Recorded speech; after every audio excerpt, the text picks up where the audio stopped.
안녕하세요. 결혼 생활 2년도 채 채우지 못하고 시어머니랑 편먹은 남편과 대판 싸워대다가 결국엔 이혼까지 하게 되었습니다. 원래 아이가 태어나면 회사 그만두고 전업주부를 하기로 했는데 갚아야 할 대출이 워낙에 어마어마했다 보니 아이는 엄두도 못 내고 여지껏 죽어라 일만 했어요. 그런데 이혼한 지금에 와서는 정말이지 아이 없는 게 참 다행이구나 싶기도 하네요. 사실 저희가 신혼집을 조금 무리해서 구한 감이 없지 않아 있었습니다. 물론 집이 자가이다 보니 다른데 비교할 것도 없겠지만 당장 금리도 전에 없이 높은 상황에 저는 집을 구하는 데 있어서 조금 시간을 두고 싶었거든요. 이 부분에 있어서는 저희 친정 부모님도 같은 의견이셨고요.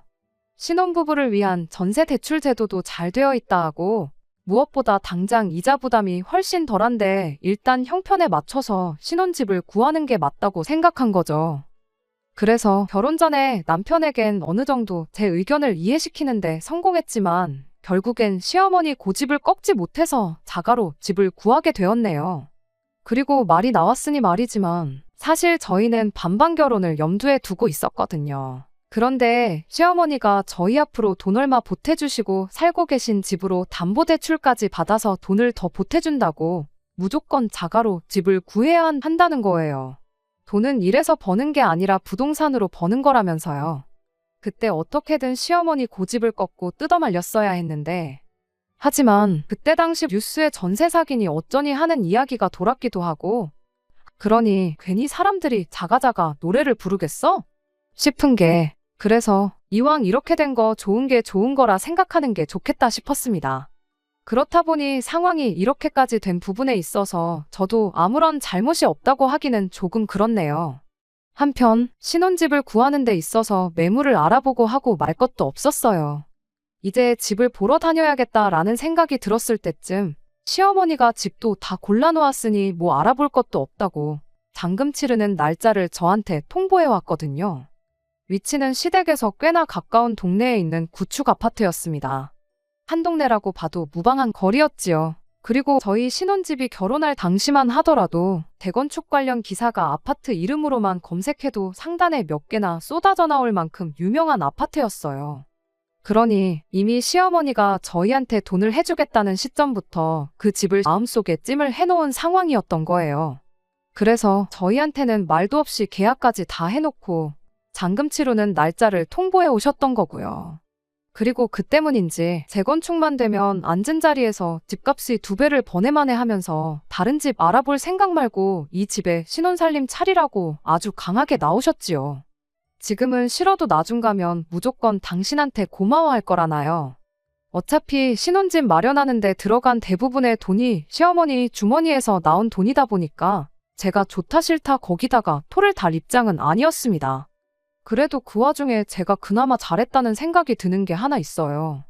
신혼집 굳이 공동명의 안 하고 남편 단독명의로 해도 되니까 제 돈으로는 혼수나 채우고 남는 돈은 그냥 제가 가지고 있겠다. 그리고 결혼하고 나서도 돈 관리는 따로 하겠다고 했다는 거죠. 사실 시어머니는 제가 가져온 돈으로 집을 리모델링을 할 계획이었던 것 같았습니다. 그래서 제가 재건축을 앞두고 있는 아파트에 뭐하러 리모델링까지 해서 들어가야 하냐고 따졌어요. 어머님 말 맞다나 재건축이 코앞이면 더더욱이 리모델링을 할 이유가 없지 않냐고요. 그리고는 대출 갚기로 한 건 그대로 남편이 벌어서 갚는 걸로 하겠다. 내가 버는 돈으로는 생활비로 나갈 거고 남는 돈은 따로 안 빼돌리고 고스란히 모아두겠다. 그리고 명의 문제는 돈 다 갚고 나서 다시 이야기해보자 했던 게 이렇게 전화위복이 될 줄은 몰랐습니다. 그리고 말이 나왔으니 말이지만 시어머니가 그렇게 하라고 허락해준 데는 아마 나중에 와서 이 집에 네 돈 들어간 게 뭐가 있냐고 하면서 공동명의 안 해주고 남편 단독명의로 집을 유지시키려던 게 아니었을까요? 아무튼 저희가 결혼식 올리고 그 집에 신혼살림 차리기가 무섭게 재건축 뜬 소문 때문에 천청부지로 치솟아 있던 집값에 거품이 빠지기 시작했습니다.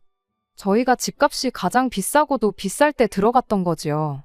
그리고 그때는 그래도 우리 집이라고 마음이 아팠는데 이렇게 이혼하고 나니까 집값 빠진 게 얼마나 다행이다 싶은지 모르겠어요. 그 집 구석 땡전 한 푼이라도 이득 보면 얼마나 배가 아팠을지. 아무튼 저희가 이혼할 시점엔 이미 저희가 들어왔을 때랑 비교해서 집값이 1억 5천이나 더 내려간 상황이었지요. 그리고 그럴 때마다 시어머니는 재건축만 시작하면 집값 내려간 건 손해도 아니라는 시기였는데 올 초쯤에서 오히려 재건축 아파트가 애물단지가 되었다는 기사가 슬슬 올라오기 시작할 때는 시어머니도 더 이상 아무 말을 못하더군요. 그때 시어머니 똥 씹은 표정 생각하면 아직도 마음이 후련합니다. 한편 지금은 회사가 어느 정도 정상화가 되긴 했는데 저희 신혼 때는 눈코 뜰 새 없을 정도로 바빴습니다.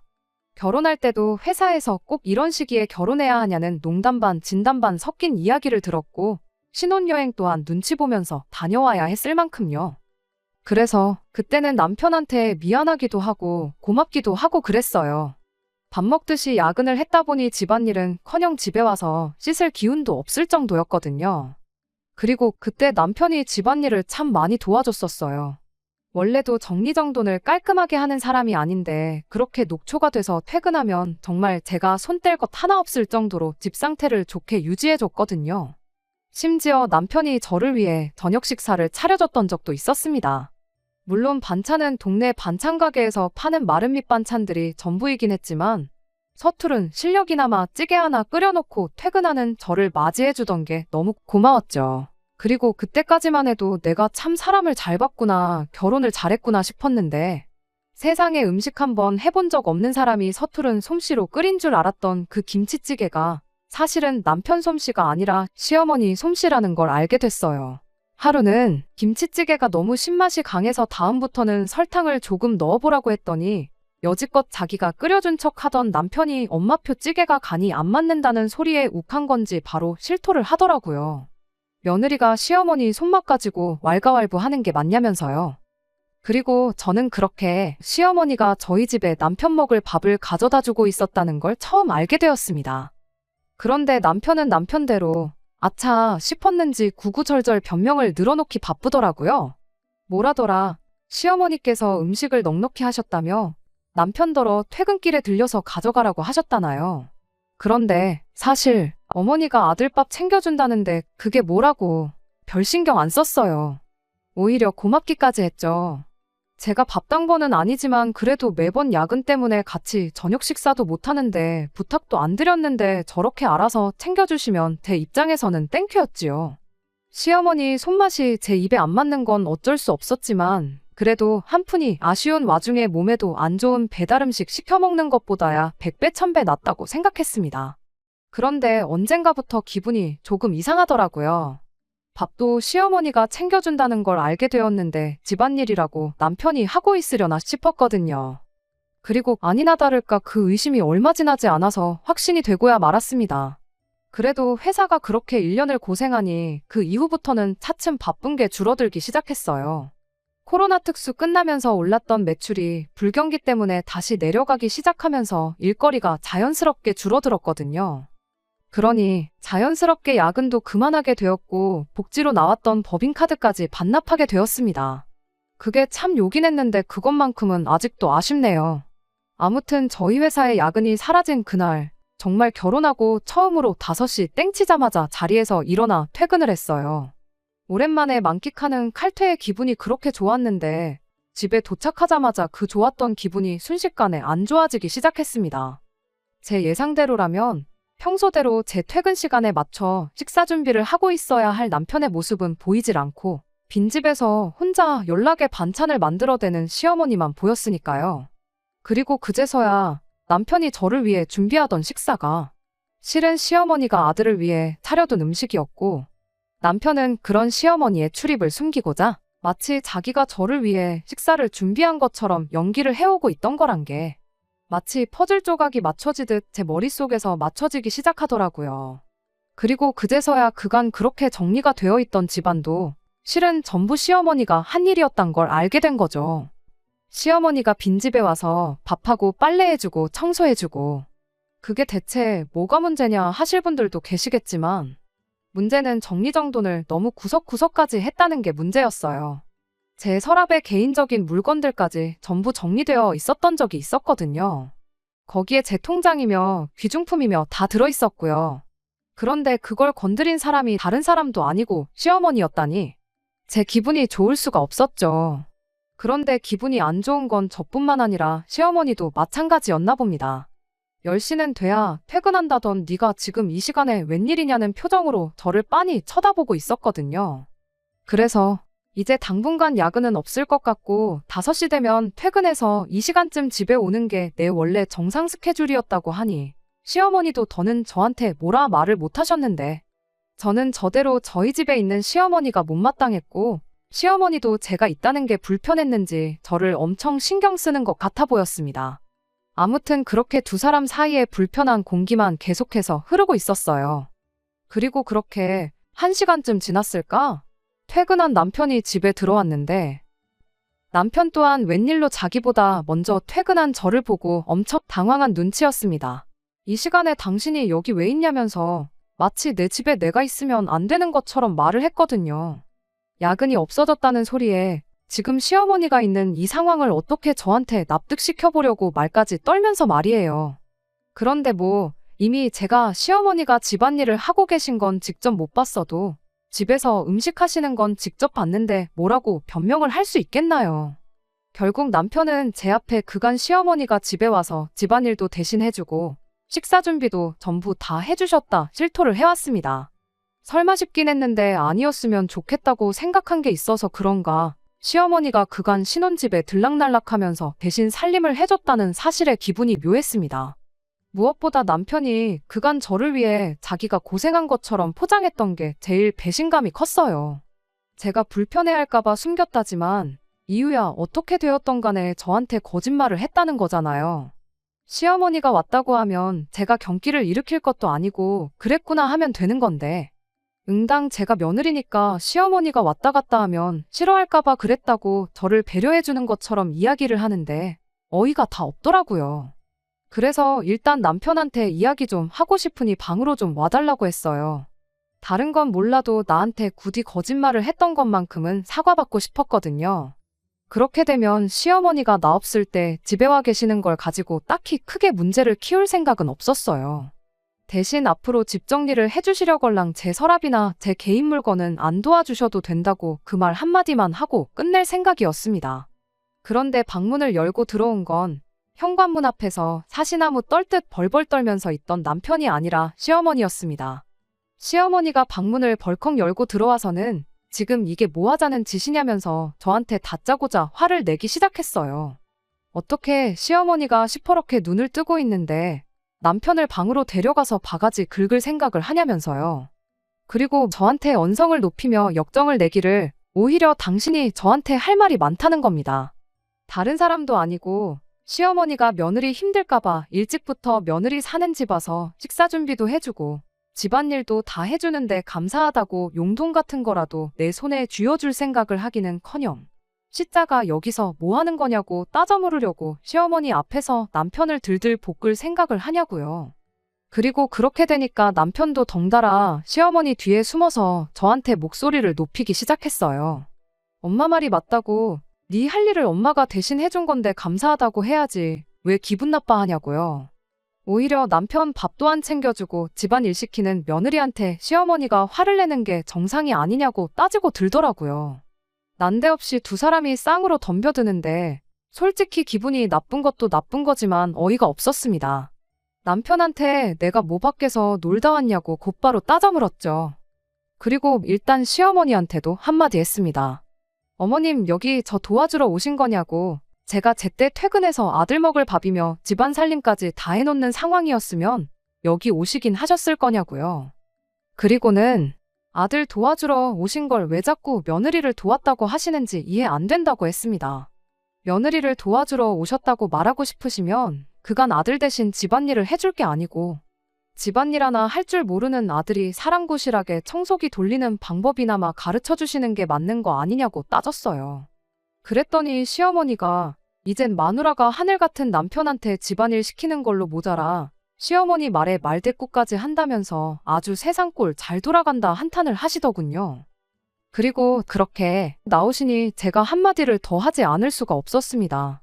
이참에 정확하게 짚고 넘어갈 건 짚고 넘어가야겠다 생각도 했고요. 맞벌이 하는데 맞살림은 당연한 거 아니냐고요. 그랬더니 시어머니가 그래도 어떻게 아내가 돼서 남편한테 집안일을 시킬 생각을 하냐면서 늦게라도 퇴근했으면 하는 척이라도 했어야 하는 거 아니냐입니다.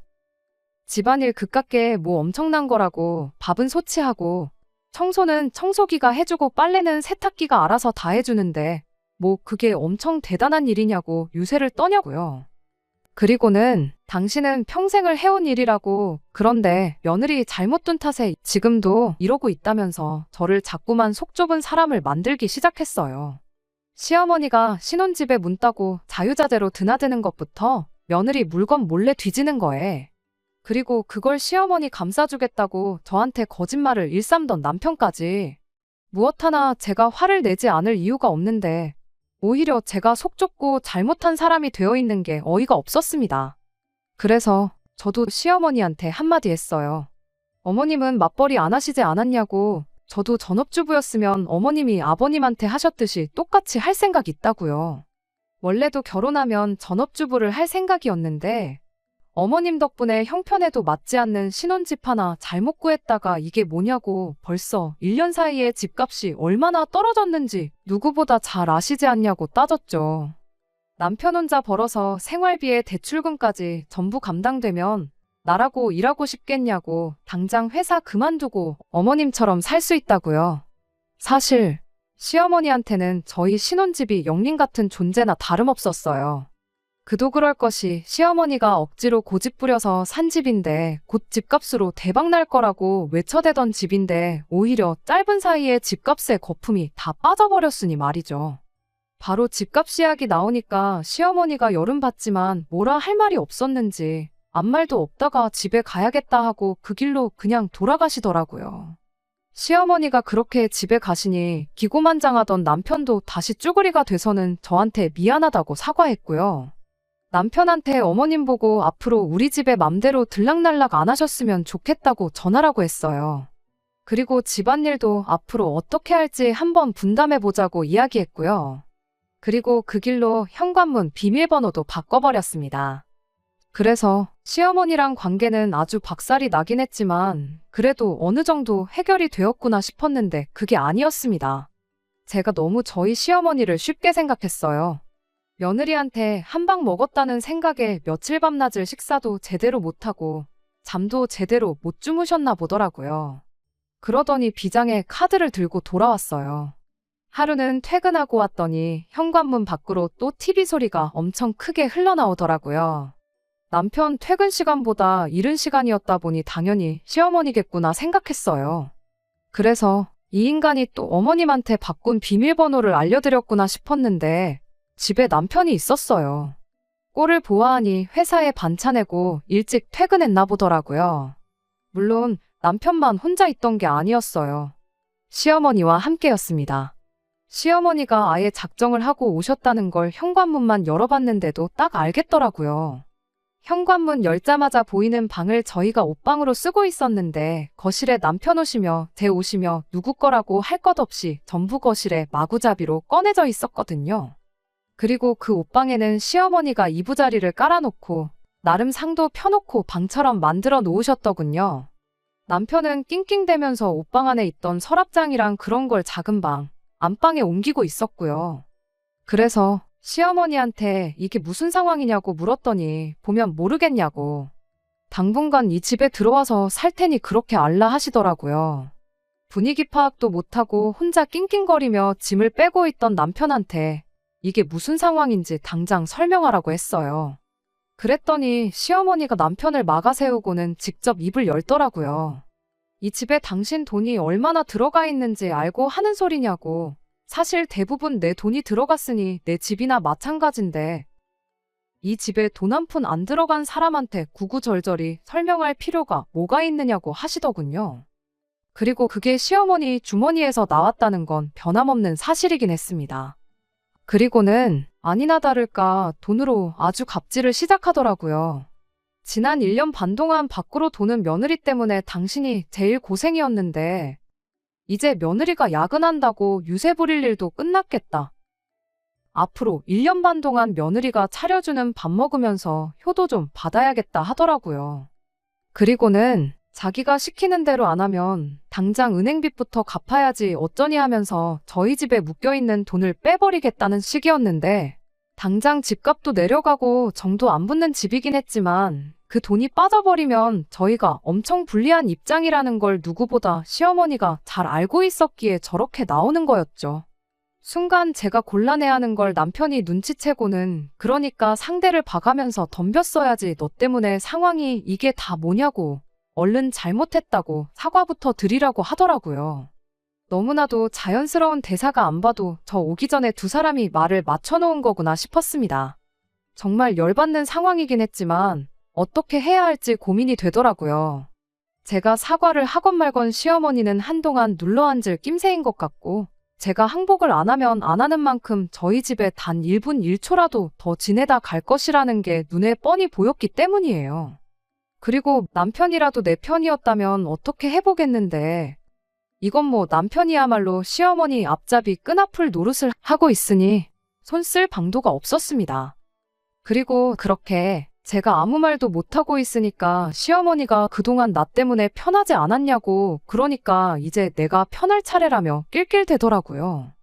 그리고는 며느리가 사랑구실 똑바로 할 때까지는 지내다 가겠다는 말에 정신이 퍼뜩 들었어요. 어차피 남편도 시어머니랑 붙어먹고 내 편이 아닌 상황에 뭐가 두려울 게 있나 싶더라고요.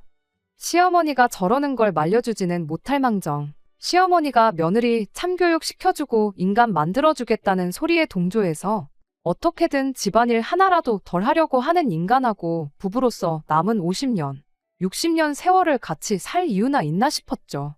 오히려 모르긴 몰라도 이혼할 거면 제가 한 살이라도 더 젊을 때 하는 게 저한테도 더 유리한 게 아닌가 싶기까지 했습니다. 그리고 이 집에 제 돈이라고는 땡전 한 푼 들어간 것도 없고 끼케야 혼수 마련한 거랑 생활비로 한 달에 130만 원 고정으로 나가던 것밖에 없는데 손해본 걸로 치면 1억 5천 넘게 떨어진 집주인 두 사람만 하겠나 싶더라고요.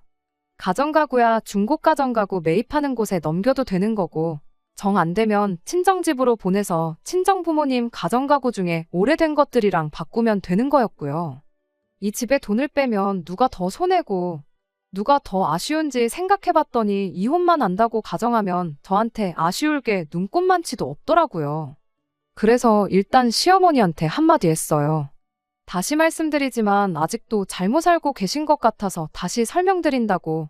어머님이 지난 1년 반 동안 도와주신 건 저를 도와주신 게 아니고 남편, 그러니까 어머님 아들을 도와주신 거라고요. 그런데 왜 제가 여지껏 어머님이 고생한 은혜를 갚아야 하냐고 그건 아닌 것 같다고 딱 잘라서 말을 했습니다. 그리고 저도 맞벌이 하는데 집안일 하나도 안 하려는 사람 이참에 제대로 참교육 시키는 게 맞는 것 같다고. 제가 잠깐 이 집에서 나가서 지낼 테니 어머님이 책임지고 어머님 아들 좀 사랑구실하게 참교육 좀 시켜달라고 했어요. 결혼 전에 약속한 대로 저희 둘 사이에 아이가 태어나서 제가 전업주부 생활을 하게 된다면 그때는 제가 책임지고 집안일에 육아까지 전부 다 하겠다고요. 그런데 이렇게 맞벌이를 하고 있는 한 저는 그렇게 못하니 그동안 고생하셨던 거 아들한테 효도 받으시고 계실 만큼 계시다 가시라 했죠. 저는 어머님이 만족할 만큼 아들한테 효도받고 댁으로 돌아가시면 다시 돌아오겠다고 했어요. 그리고 힘들게 짐 빼고 있던 남편한테도 한마디 해줬습니다. 이렇게 나가기 편하라고 미리 내 짐도 빼준 거냐고요. 친정 가서 가방 좀 빌려올 테니까 괜히 힘들게 치우지 말고 가만히 두고 좀 쉬 있으라고 했습니다. 다시 시어머니한테 일단 제 짐이 빠지고 나면 아들한테 옷장 정리하는 법부터 알려주시면 되겠다고 했네요. 그리고 집을 나서는데 거의 갈라서겠다고 한 거나 마찬가지인 선언을 하고 왔는데 발걸음이 왜 이렇게 가볍나 싶더라고요. 아무튼 친정 가서 가방을 빌려가지고 다시 집으로 향했습니다. 친정어머니가 무슨 일인데 그렇게 큰 가방을 가져가냐며 걱정하셨는데 당장 걱정 끼쳐드리고 싶지는 않아서 그냥 쓸 일이 있어서 가져가는 거라고만 말했어요. 한편 제가 진짜 가방을 들고 집에 다시 들어왔더니 시어머니도 제가 농담이 아닌 걸 알았는지 표정에 당황한 기색이 역력하더라고요. 게다가 제가 콧노래 부르면서 짐을 싸기 시작했더니 시어머니가 갑자기 꼬리를 내리시더군요. 둘이서 잘 지내는 것 같은데 애들도 아니고 어련히 잘하겠냐며. 생각해보니 괜히 당신이 참견하는 것 같다고 그냥 집에 돌아가시겠다면서요. 부부간에 신뢰는 있는 대로 박살을 내놓으시고 이제 와서 상황이 불리해지니 내빼신다니 어이가 없었어요. 그래서 어차피 저 야근 때문에 퇴근이 늦는 동안 저 모르게 아들 밥도 챙겨주시고 아들 대신 집안일도 해주셨던 거 아니셨냐고. 이젠 제 눈치 보실 것도 없으니 잘 된 거 아니냐. 그러니 여지껏 고생한 거 보상받으시고 싶으면 어머님이 오며 가며 하시면서 제일 이득 본 사람인 아드님한테 받으시라고 다시 한번 말해줬습니다. 그리고는 짐 싸는 거 5분이면 끝난다고. 5분만 있으면 며느리는 이 집에서 없는 거나 마찬가지니 가족끼리 오붓하게 시간 보내시라고 말하고 나왔어요. 그런데 막상 나오니 솔직히 친정 말고 갈 곳이 따로 없더라고요. 길게 버텨봐야 근처 숙박업소에서 하루 이틀이지 주말 지나서 출근할 생각을 하니까 답도 없더군요. 그래서 결국 친정집으로 다시 찾아갔죠. 벼랑간 딸이 집에 찾아와 가방을 가지고 가더니 2시간도 안 지나서 짐을 가득 채워 돌아왔으니 친정부모님 근심이 이만저만이 아니셨어요. 시집 보낸 딸이 멀쩡한 신혼집 냅두고 친정에 와 있는 것도 못마땅하셨겠죠. 왜 멀쩡히 잘 지내다가 갑자기 별거를 하냐고 물으시길래 하는 수 없이 자초지종을 설명해드렸습니다. 그리고 상황을 전해들은 저희 부모님은 굉장히 열받아 하셨어요. 가만히 냅두면 어련히 잘할 텐데 왜 굳이 거길 껴들여서 이 사단을 만드시냐고. 여기서 가만히 있을 게 아니라 단판을 지으러 가셔야겠답니다. 이미 엎어놓고 나왔는데 무슨 단판이냐고 했더니 그럼 이대로 이혼할 거냐고 물으시더라고요. 사실 일이 이렇게 커진 게 시어머니 때문이지 남편도 시어머니만 가만히 있었다면 처음부터 저렇게 나오지는 않았을 거 아닌가 싶대요. 실제로 시어머니가 들락날락하면 제가 싫어할까봐 거짓말을 했던 거고 처음 들킨 날에도 시어머니 돌아가시자마자는 저한테 사과하고 제가 하자는 대로 따르기도 했었고요. 이혼을 결심하고 집 분위기 개판으로 만들어 놓고 친정에 짐 싸가지고 오긴 했지만 친정어머니가 이혼할 거냐는 그 질문에 시어머니만 치워놓으면 어떻게든 우리 결혼 생활이 정상으로 돌아오지 않을까 싶기도 해서 이번엔 친정부모님 대동해서 저희 집으로 찾아갔어요. 그러니 시어머니도 저희 부모님이 2분 다 오시니 제가 가방 들고 집에 왔을 때보다 더 놀라시더라고요. 그래도 여기서 얕보이면 진짜 답도 없다고 생각했는지 처음에만 살짝 놀라고 그 후에는 세게 나오기 시작했어요. 자존심이 밥 먹여주는 것도 아닌데 저희 친정부모님을 바로 앞에다 두고 사돈은 따님 교육을 어떻게 시키셨길래 애가 집안일을 손도 안 대고 다 남편한테 떠넘기고 있느냐 따지더군요. 친정어머니가 곧바로 대답을 하셨어요. 밤10시 11시까지 야근하고 와서 살림까지 하라고 우리 딸 시집 보낸 거 아니라고요. 시어머니는 시집 올 때 몸만 보내셨으면 그 정도는 가고셨어야 하는 거 아니냐고 바로 되물었고요. 친정부모님이 그 말이 끝나기 무섭게 돈이 없어서 못 준다고 했겠냐. 형편에도 맞지 않는 얼토당토하는 아파트 강요하면서 돈까지 대주겠다길래 몸만 보냈던 거다 하시면서 이깟 아파트 내가 사겠다고 대신 앞으로 우리가 사위를 머슴처럼 부릴 거니까 사돈은 아무 말도 하지 말라고 하시더라고요. 그런데 순간 시어머니 눈이 휘둥그레지더라고요. 앉은 자리에서 돈을 따따블을 번다니 어쩌니 하면서 집값 조금 내린 거 가지고 신경 쓰지 말라던 분치고 집 사겠다는 사람이 나타나니 갑자기 구세주라도 나타난 것 마냥 태도가 180도 달라지대요. 태어난 척은 혼자 다 하더니 속이 엄청 끓고 있기는 했나 봅니다. 더 떨어지기 전에 집을 가져갈 사람이 생긴 것 같으니 그때부터는 아들을 대릴 사위로 데려가시던 머슴으로 부려먹으시던 맘대로 하라는 듯이 나오셨어요. 돈 얼마에 저렇게 태도를 달리할 줄 알았다면 저도 싸울 게 아니고 집에서 돈이나 빌려올 걸 그랬네요. 게다가 남편이라는 작자가 중간에 시어머니를 한 번이라도 말린다던가 중간에서 어떻게 상황 정리를 하려고 시도나 했다면 제가 생각이라도 해봤을 텐데 그 와중에 엄마한테 귓속말로 지금 시세가 아니라 저희 처음 집 샀을 때 시세로 받으라고 사인을 주고 있더라고요. 그리고 그걸 보니 내가 참 사람을 잘못 봤구나 싶고 실망스러울 따름이었어요. 시어머니만 빼면 둘이서는 결혼 생활 잘 알 수 있다고 생각했던 제 자신한테도 실망감이 이만저만이 아니었죠. 그래서 친정부모님께 뭐 이딴 썩어빠진 아파트를 웃돈까지 줘가면서 사냐고 쥐고 있으면 로또나 마찬가지라는 사람들이 있는데 그 사람들 살게 냅두자고, 그런데다가 쓸 돈 있으면 어려운 이웃이나 돕고 살자 말하고 친정 부모님 이끌고 밖으로 나왔습니다. 그제서야 남편이 집 밖까지 맨발로 쫓아나와서 저를 붙잡더라고요. 붙잡는 남편을 뒤로 밀쳐내면서 한마디 했어요. 집에 내 돈 한 푼 안 쓰고 있던 게 정말 신의 한 수였다고요. 여태껏 내 돈으로 생활비했던 게 있으니 그걸로 여지껏 지낸 월세 냈다고 생각하라 말하고, 혼수로 사왔던 가전가구들은 조만간 가지러 올 테니 리모컨 하나 건드리지 말고 그대로 두라고 했습니다. 건들면 그대로 사용료 물릴 거라고요. 이혼도장 절대 안 찍어주겠다던 남편이 어느 순간부터 먼저 협의 이혼을 하자고 나오길래 이혼하는 과정은 생각보다 깔끔했어요. 아마 뭐 변호사라도 만나서 불리하다는 이야기라도 들었나 봅니다. 숙려기간 마지막 날 서류 내러 갈 때까지 저보고 다시 한번 생각해보면 안 되겠냐고 싹싹 빌던데, 아무리 좋았던 추억들 생각해봐도 시어머니 등에 업고 어떻게든 집안일 조금 덜 해보겠다고 개수작 부리던 거 생각하면 용서가 안 돼서 결국엔 그렇게 이혼하게 되었습니다. 대출 갚는 거에 생활비까지 생각하면 남편 월급으로 빠듯할 텐데, 시어머니 집까지 담보로 잡힌 상황에 집값까지 바닥을 치고 있으니 아마 당분간은 외식은커녕 떡볶이 하나 사 먹는데도 큰맘 먹고 해야 할 거예요. 청소 빨래에 설거지 조금 안 해보려고 수작 부리다가 얻은 교훈치고 치룬 값이 좀 비싸다고 느껴지긴 하겠지만, 지 무덤 지가 판 건데 어디 가서 하소연도 못 하겠죠. 그 집구석 집안일은 지금 누가 하고 있으려나요? 이제 와서 설거지 좀 해봐야 이미 늦었다는 걸 평생을 두고 후회하며 살았으면 참 좋겠습니다. 끝까지 들어주셔서 감사합니다. 오늘의 사연은 여기까지입니다. 구독과 좋아요, 알람 설정 부탁드리고 더 좋은 사연으로 다시 찾아뵙겠습니다. 감사합니다.